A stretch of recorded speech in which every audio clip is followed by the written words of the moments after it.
Hello and welcome to CATSweek. I'm Annalise Poorman. At the Monroe County Board of Commissioners meeting on May 22nd, Health Administrator Lori Kelly gave an update on COVID-19 in the county. So just a few updates.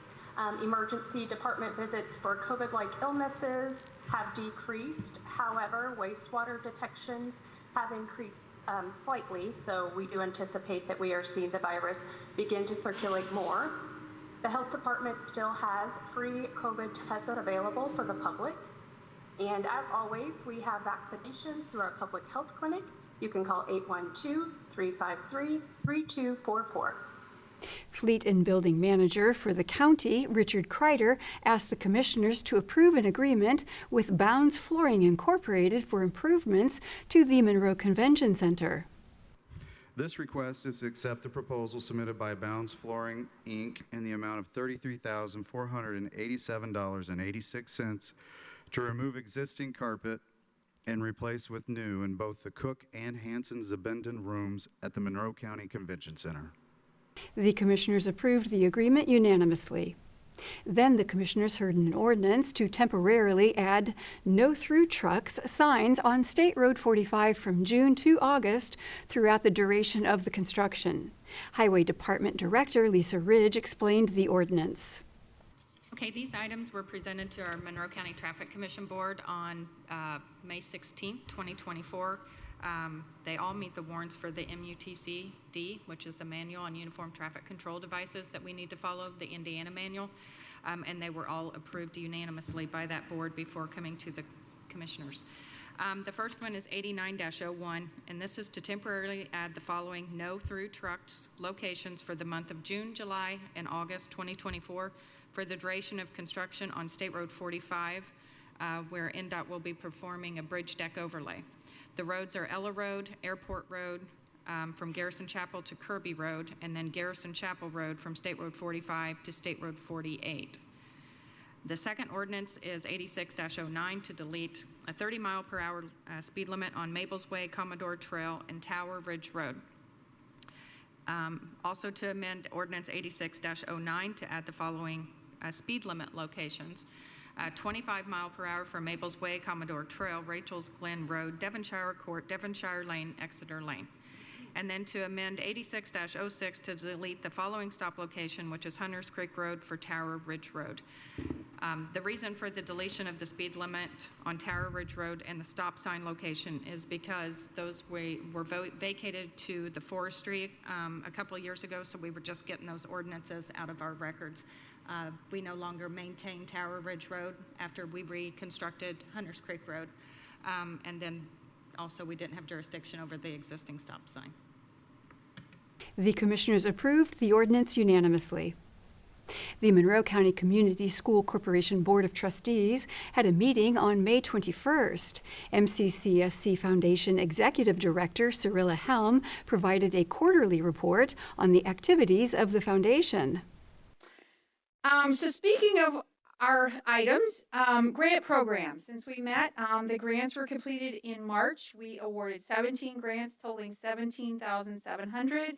So that adds on to our fall grant cycle, and so we were pretty excited to be able to do that for those teachers putting in the spring award. Scholarships and awards have been happening. I've been out at all of the ceremonies delivering those. This year we gave away $24,200 in scholarship and awards, and it's impacting 45 students. Most are at the high school level, but there are a few that are at the elementary and middle school level where programs have been set up in name or in honor of someone out of those schools, and so we're excited to be able to do those things as well. Fundraising, yes, that's how we all do it, right? June 6th is Golf for Kids. So there's going to be a lot of things, a lot of different ways that you can participate in that. We will have our annual raffle this year. So you can see me about getting raffle tickets for some really great prizes. Or we still probably have room for one or two teams. We are pretty solidly filled. At this point, the sponsorships are great. I want to thank all of our sponsors who have come through there. Our event sponsors this year, we have 4 of them at the 5,000 level. That's Cook Medical, CFC, Garmon Construction, and CSO Architects. There are several others that are in the mix, but I wanted to give a special shout out to those as well that are coming in as the event sponsorship. So thank you all, and that's our report. During public comment, Monroe County Education Association President Paul Farmer announced that he's stepping down from his role of the head of the county's teachers union. I am stepping down this evening. Jenny Noble-Kachera is stepping up, and she'll be president. And it's one of those things. I'm excited to do it because I'm excited about the future for the association and for MCCSC. It's one of those things that when you get in the leadership roles, there are times when it's time to step down, and you're ready to go and ready to see it accelerate and to do these wonderful things coming in the future. As president of the association, and just as an individual, saying thank you to the board, and to Dr. Oswald, as well as administration and all the administrators that I've worked with over the years. The role of president, superintendent, and board, as we all know, sometimes we are at odds and we bump heads. I mean, that's what happens. I mean, that's just the way things are. But what is really nice is that, number one, we're always professional. We treat each other as professionals, and our goal and focus is always on kids, no matter what, and that's what we do. I just, stepping up here this evening, just wanted to say thank you.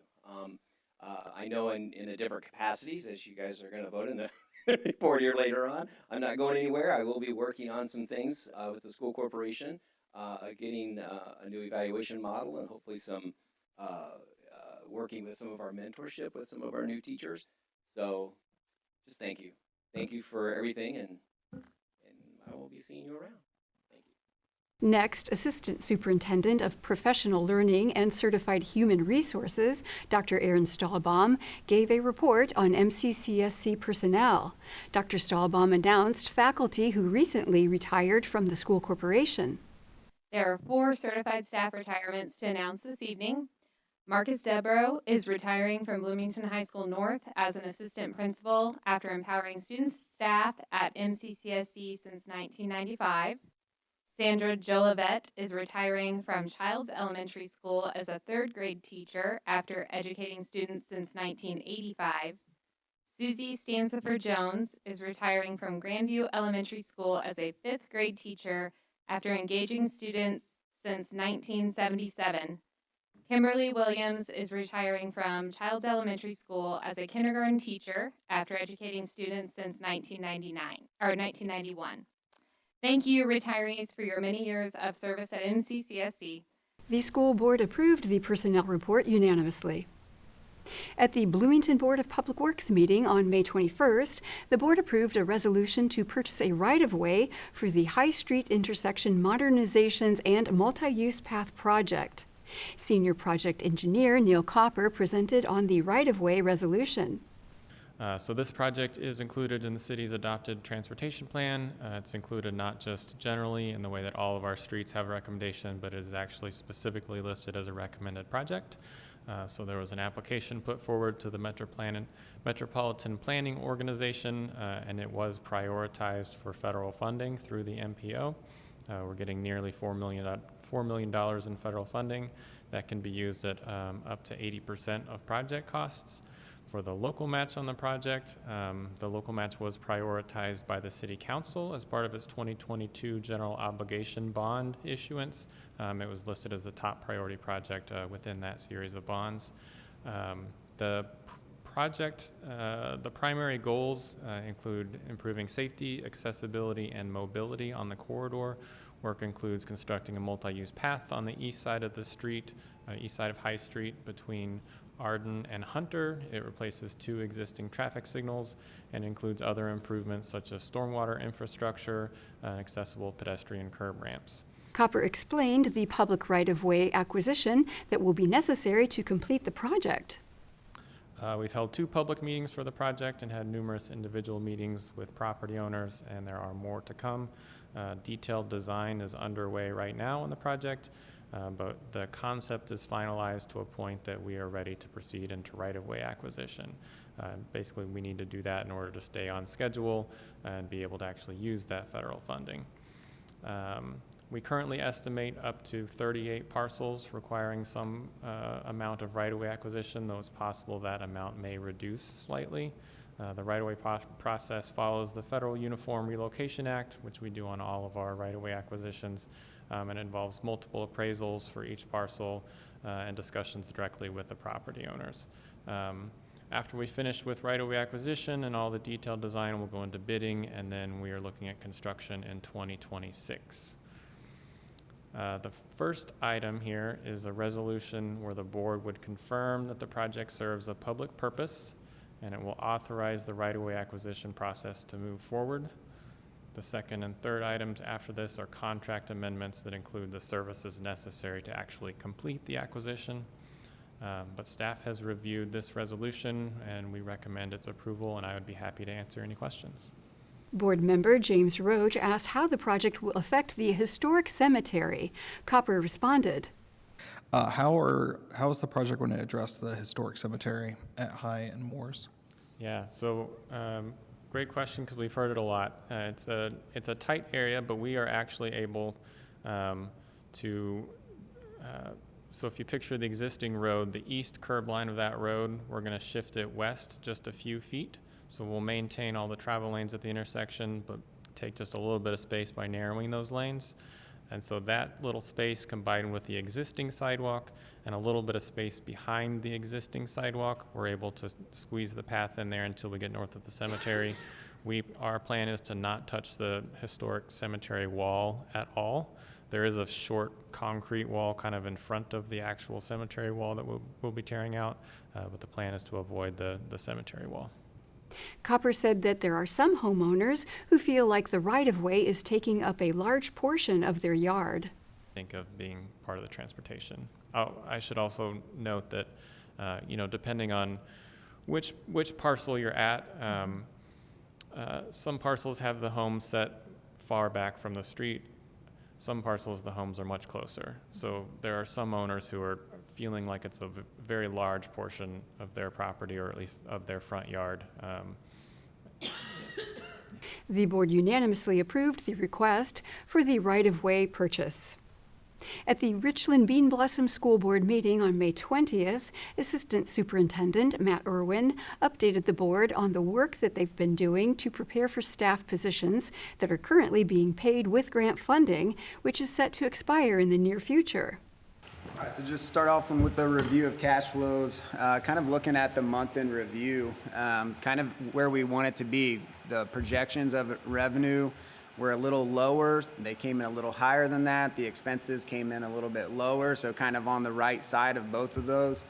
We also spent a lot of time making a lot of staffing decisions at this time of the year. So we had the ESSER grant that's going away.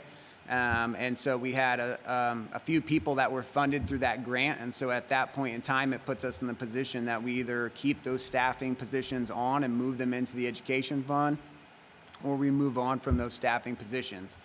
A few of those positions we knew for sure that we were going to keep from the get-go.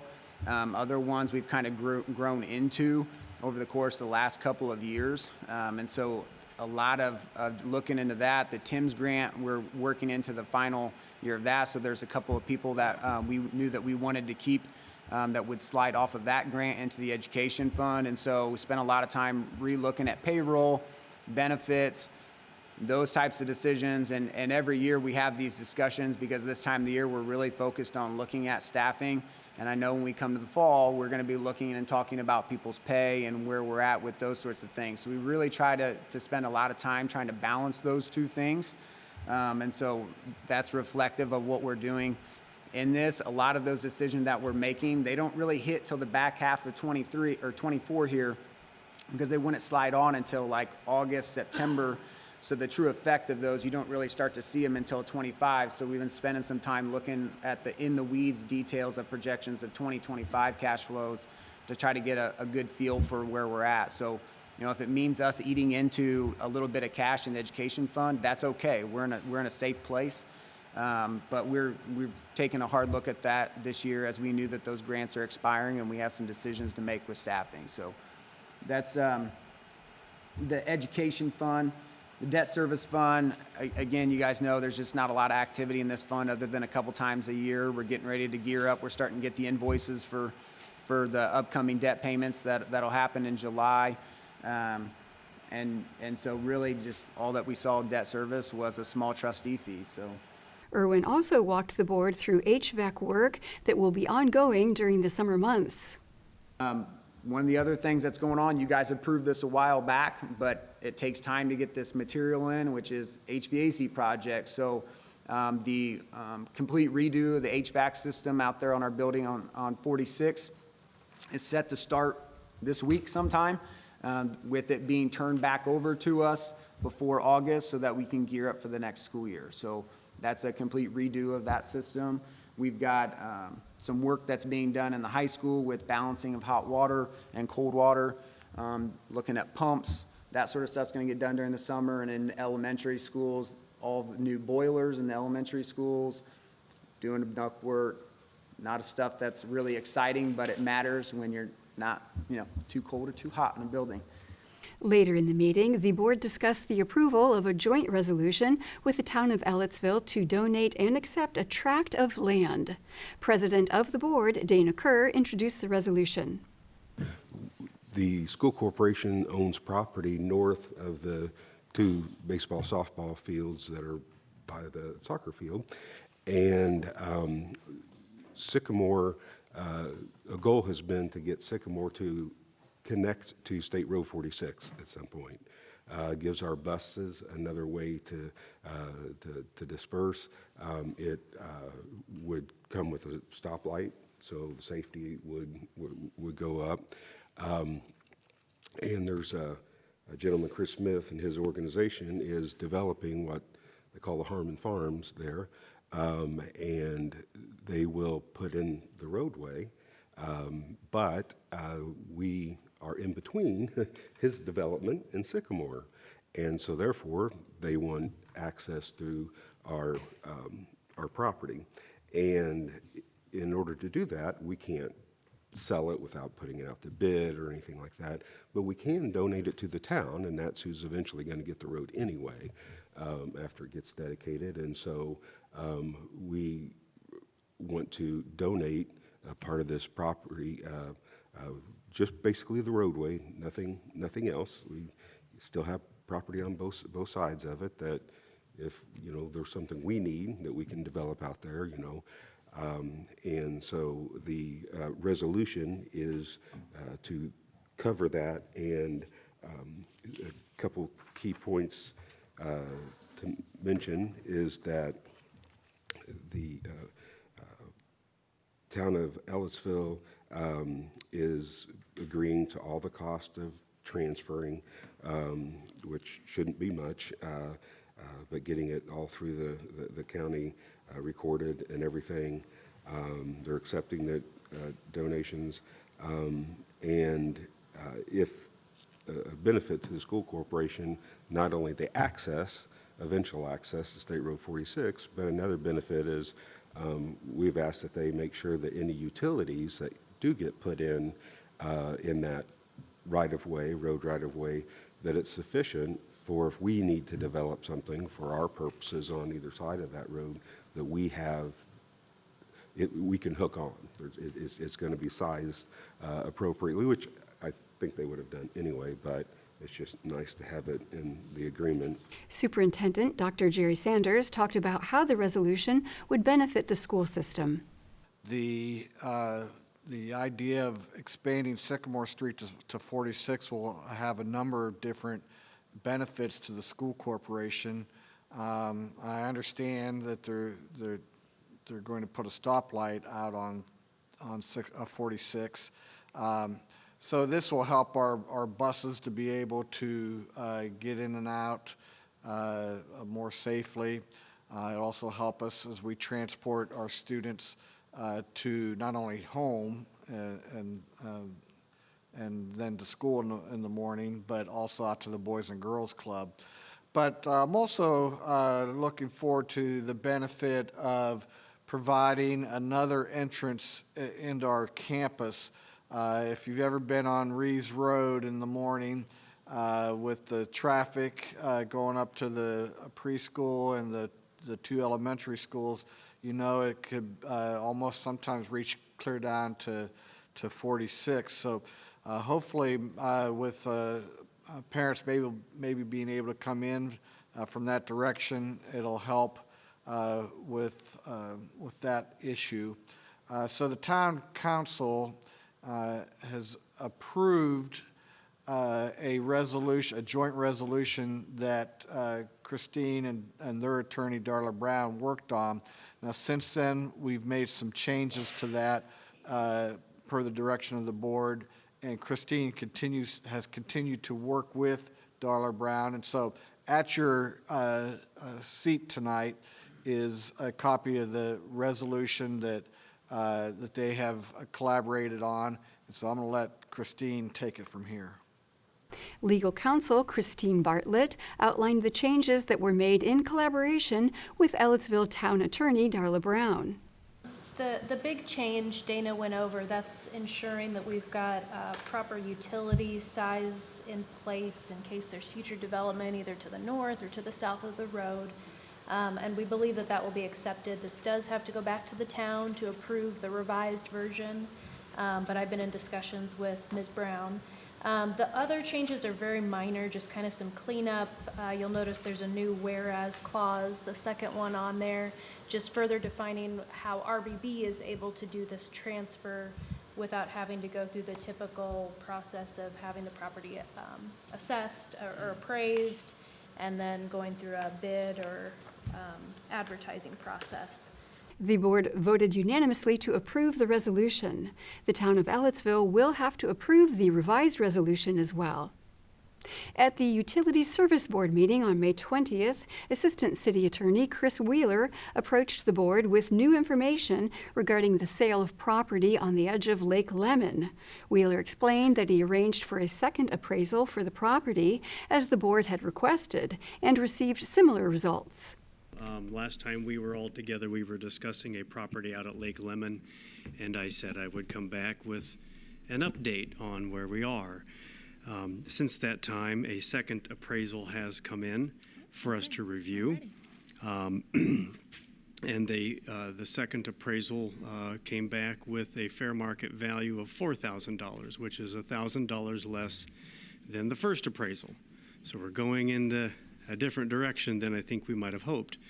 At any rate, we're at 4 to 5, and looking at the comparable sales, both of the appraisal experts looking at comparable sales of similarly sized and situated properties, all come in various ranges from $100 up to $5,000. The two that are probably the best comparables are a $5,000 sale of 0.12 acres that was in 2022 at Patricia Lane, and then one which was a Lake Lemon frontage property that came in 2022 at $4,000. So I feel like, given the fact that all of these appraisers are looking at the fact that the property is situated in a floodplain area, a flood area, is landlocked, limited to only one potential buyer. The estimate of it also has no developmental potential given the size. That is, we're real close to where we should be, somewhere between $4,000 and $5,000 most likely, in order to resolve the matter and avoid litigation. We would win the litigation, but we would end up being asked likely by the court to sell the property at a fair market value, which would be somewhere between $4,000 and $5,000. Board member Jeff Amon asked if the second appraiser had used a different approach to come to their conclusion regarding the appraised value. Wheeler said the appraiser used the same approach and that the other approaches were not applicable to this property. So it sounds like the way that these two appraisers approached the valuation was very similar. based on those criteria that you listed? Looking at the two appraisals, it looks like they took into consideration the same sets of factors independently, and so they're the experts, not me. I'm relying on them as to what they have to say. So what I was interested in last time was if there were alternative approaches that an appraiser might use to come out to a different valuation. And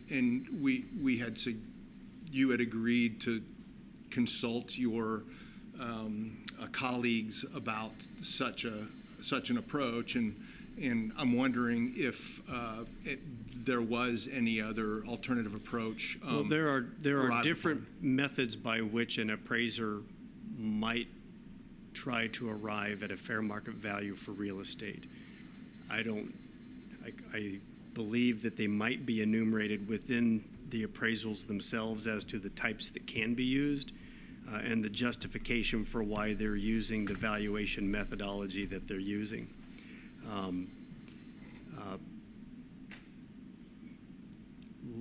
But based upon these appraisals, they both felt that it was appropriate to use the same valuation method using comparable sales. There's a cost approach, a sales comparison approach, and an income capitalization approach. I can't begin to try and explain them because I don't know them. But each one of these appraisers felt that it was best to use a sales comparison approach. Wheeler recommended that the board table any decisions on the property to ensure that the public has the opportunity to make comments. Board member Kirk White agreed. I don't actually think that we tabled it to this meeting for the board to make a determination at this meeting. So, Mr. White, your point is well taken. To be 100% above boards, it would be smart for us to place it on the agenda for the next meeting so that the public is aware that it's happening, and if anybody's interested, they can be in attendance to discuss that agenda item. That would be my recommendation for the board. Yeah, I'd be more comfortable with that. Since it's since we're selling CBU property. The board will discuss the sale of the property at their next meeting on June 3rd. And that is all for CATSweek. Thank you for joining us. For CATS and WFHB, I'm Annalise Poorman.